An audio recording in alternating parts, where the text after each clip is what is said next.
Jeremy Smith. I am the co-occurring program coordinator with Appleseed Community Mental Health Center here in Ashland, Ohio, which means I work with mental health, substance use services, and I see clients, but oversee the whole program.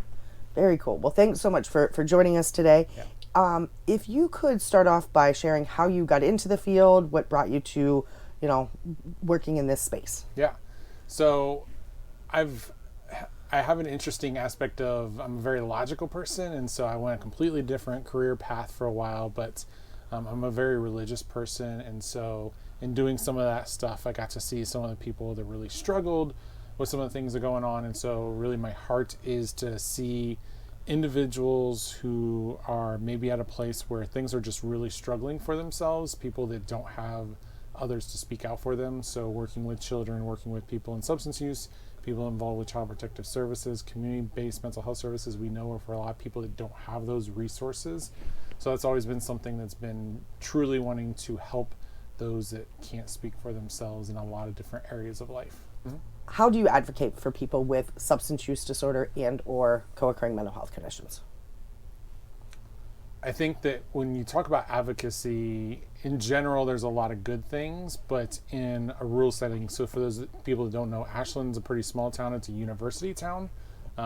It is a place that is kind of in the heartland of the state, between really big cities, but in and of itself feels very small. And so there is a mentality of being very small, even though they're not tiny. And so just that idea of being small in of itself sometimes has some stigma that struggles in the community of talking about substance use. So advocacy, for the past 3 years, I've been able to go out and talk to businesses, talk to schools, talk to legal entities like CPS or courts and probation.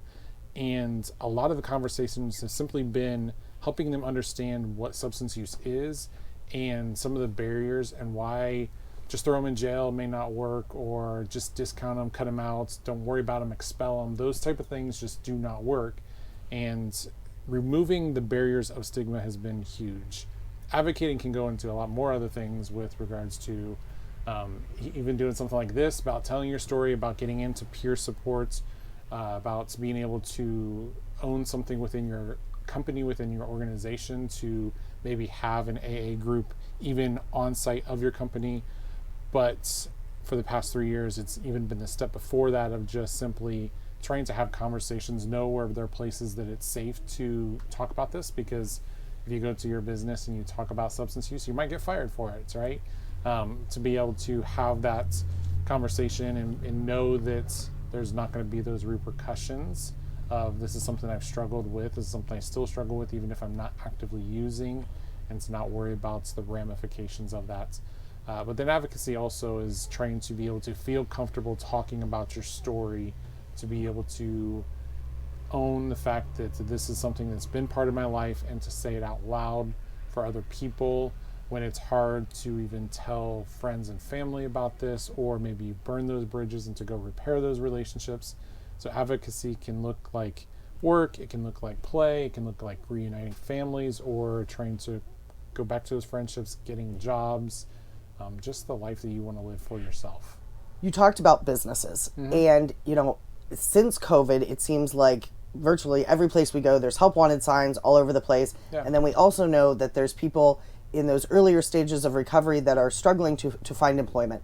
So when you talk to businesses, what does that look like? And what are you, how do you do that? So talking with businesses, community mental health in and of itself is typically a bigger organization where you get to have many different dynamics. We have the counseling, we have the case management and medication, if you would talk to a doctor about that. But when we talk about mental health and substance use recovery and people wanting to find wellness and healing in that, it's a lot of times trying to find a job. So we actually have a supportive employment program, or trying to find housing or other things like that. So when we talk about trying to find a job, they may not even know how to do their resume or what job interview skills. They may have just gotten out of prison, and how do I find clothing? And I work in automobile repair, and all my stuff got sold whenever I was in prison and something like that. So business talk and business conversation can have several different facets to it. There could be the beginning stages of, is this something for someone that has a felony that's on probation? Are they appropriate to refer for this treatment? Someone that's early in the recovery, like you had suggested, where relapse might be something that ends up happening. If they were to relapse and they need to step away for a couple of days to deal with that relapse, is that going to jeopardize their job? Is that going to jeopardize them even getting this job? And so being able to identify what those barriers are and to find friendly places that would be able to work within the recovery. And because it is small town, sometimes that means being able to find people that have an understanding of that already or are willing to develop those relationships. Sometimes in corporate settings, you don't necessarily get those relationships with the people that own the company. That sometimes is really, really helpful. And sometimes they're like, yes, we'll do it. And then after a couple of different difficult relapses or other things, they're like, yeah, it's just not going to work anymore. And then you have to continue to work with them. So trying to be able to make sure they get a job, be able to keep the job, be able to advocate for themselves even on the job. We've a lot of times found that if they're friendly to working with people early in the recovery, if they have to come in for a drug test, for probation, or for us, or for coming in for their counseling session, or to see the doctor for getting on Vivitrol or some other kind of medication, they are very, very helpful in trying to let them out for that period of time. They want us to have a release of information in case they need to ask questions, and they almost never do ask questions, but they just want to make sure the person's being taken care of okay. Again, small town feel, there's a lot of like camaraderie with it, but that can also be difficult whenever they feel like they've been burned. And so just being able to manage those expectations is really, really helpful in doing the upfront work before there's even someone wanting to find a job. A lot of times can be helpful. If you take that piece of it of people in early recovery, then there's also the conversation of prevention, education, drug-free workplace that some places may want to be able to do, businesses that need to understand that being able to appropriately test, be able to appropriately work with individuals in that recovery, even if it's something that happens 5 years after they got employed and they've never had an issue with it before. An employee-assisted program where they can help get them into services right away so they don't wait the 10, 15 days for an intake and all that stuff. But also what resources and what communication can happen on the job for employers to understand that firing someone because they used in of itself is going to be a cost that may be 5 times more than if they are just simply trying to work with the people. We know that even helping pay for some of their recovery is much less of a cost for the company than trying to go find someone else new, which is the onboarding cost, all that time that the person's not doing a job to earn money for the company, all the other logistics that maybe that new person doesn't even work out. And so there's all that stuff that goes there too. We like to be able to highlight those recovery-friendly employers. Yeah. Are there a couple that are, really tried and true that have been great to work with in your community? Locally? Yes. I'll point out 2 people, but there have been several people that have done the different kind of trainings with us. But one of the recent ones that we've worked with is a company called Centera. So they do farming, which for substance use recovery, if you think about recovery with regards to people driving trucks or driving farm equipment, we know one of the highest rates for suicide is for farmers. One of the highest rates for meth use are drivers for driving trucks. And so if they're driving to Pennsylvania and to Cleveland and to Columbus and all over the place, they need to go, and then they go home and they're exhausted. That can be when substance use comes about. So they've done an amazing job of being able to set up a drug-free workplace, to be able to have some of the resources they talk about. The fact that I got to sit down and do all these trainings with every single one of their companies all over the states and into Pennsylvania a little bit, and their CEO sat in on it and then advocated for those that need to have recovery, that they continue to have that recovery, I think is amazing that they can do that, to be able to talk about that. So I would say that's the most recent success. And there's been other businesses that have done things in the past too. Yeah, that is super cool. That's fantastic. What do you see? So if we think of the continuum of care, specifically with regards to treatment, what are the services that are going well in Ashland and that are fully covered, and then where are some of the challenges from a treatment perspective that, in your opinion, we still need to work on in developing?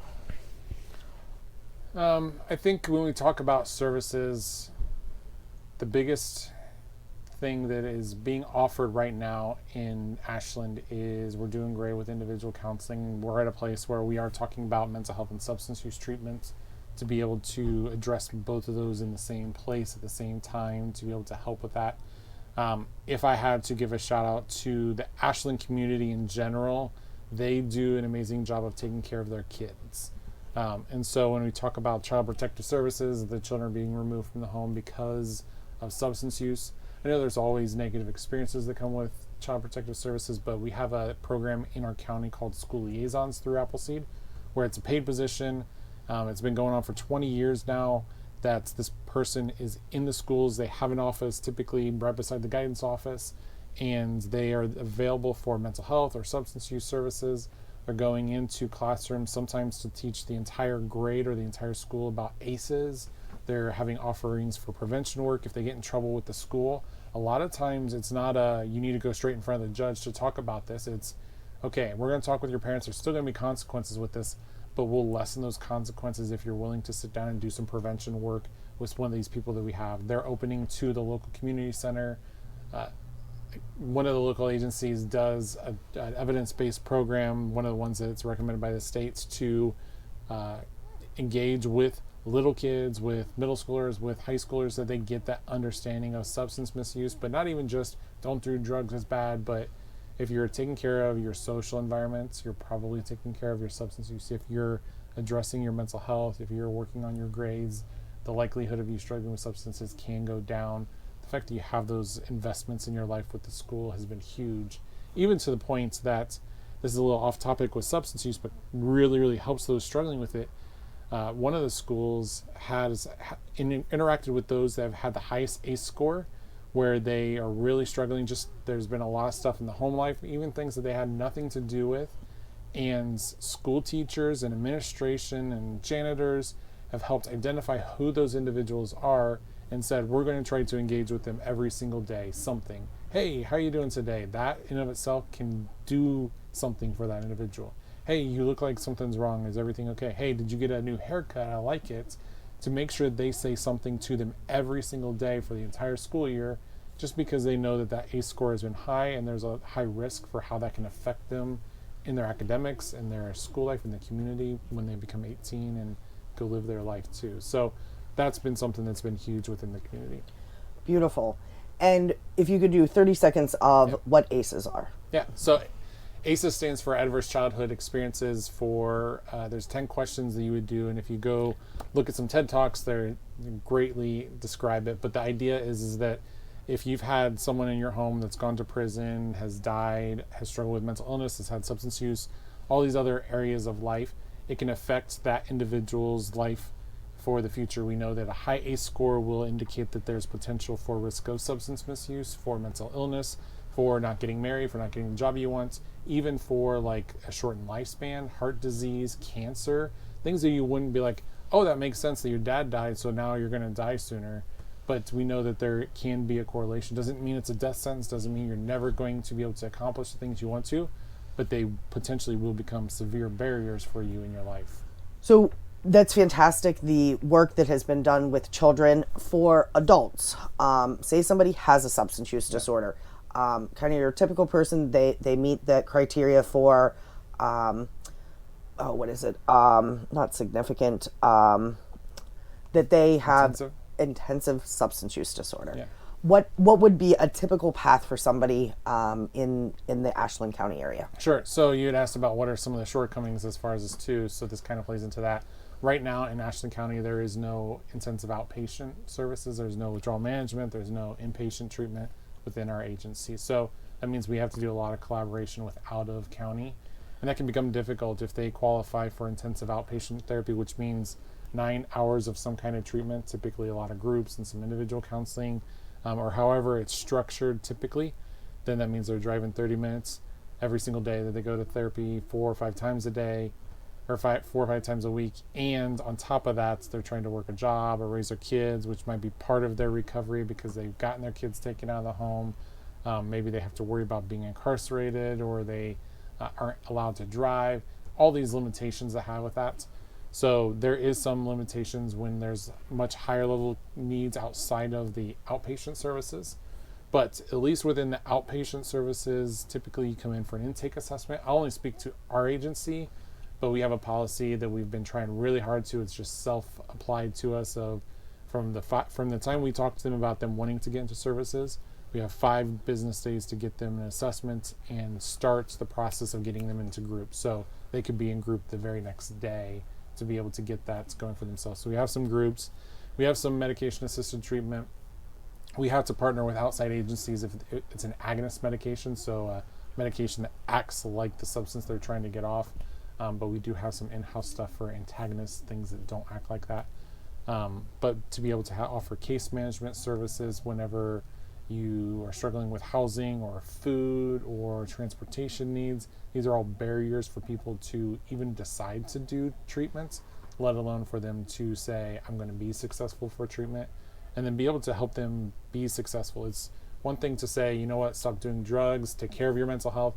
It's a whole other thing when you're saying that within the context of my family still doesn't accept me, no one's on my side, I don't have a way to get to my job that I feel like I barely qualify for. I have a box of cereal for the next 3 weeks to eat, and that's all I've got. How do you live that life and say, yes, I'm going to take care of these mental health and substance use needs for myself? And then there's just a small town Ohio, it very much feels like you need to make sure you take care of yourself. You need to make sure to take care of your family. And when you struggle with substance use, if it's something that you feel like you don't have control over a lot of the time, especially with the mental health side that's also added to that, the trauma, the depression, it feels out of control. I feel like I can't even take care of myself. How am I supposed to take care of my family? How am I supposed to accomplish all this stuff? And therefore it makes your mental health even worse, right? And how do we cope with that? A lot of times it's, well, I'm just going to go back to the substance use. I haven't even given it a shot, and so I'm just going to give up in the first place. And you feel stuck. You feel like you can't move forward. In counseling, we call that ambivalence. You were struggling with that ambivalence for yourself.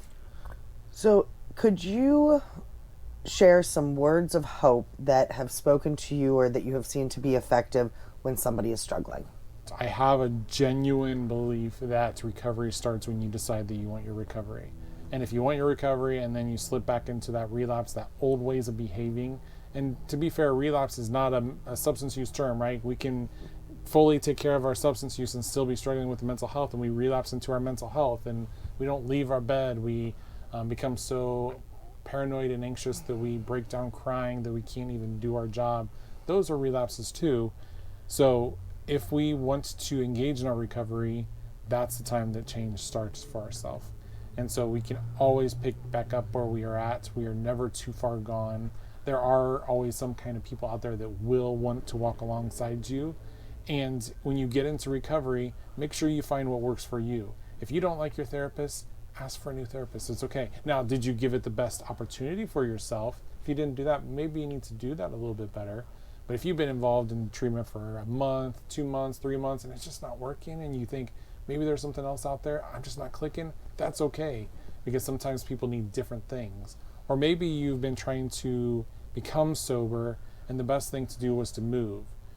Maybe that works, maybe it doesn't, because you can always find drugs, right? Or maybe it is, I decided I'm going to just not have it in my house anymore, which can be great and helpful until you walk past the wrong person that's there, right? And so sometimes it's understanding that when relapse happens, in my head, that's just simply a barrier that you did not realize was in your recovery, and now because of that, you know that that's there, you can continue to expand your relapse prevention plan.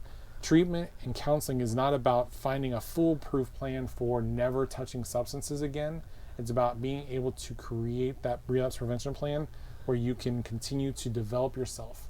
I can't tell you how many times I've had people struggle with alcohol, and the 4th of July comes. The number one time for relapse is the 4th of July. And nobody ever thinks of that. I understand, and also it's very funny they don't realize that.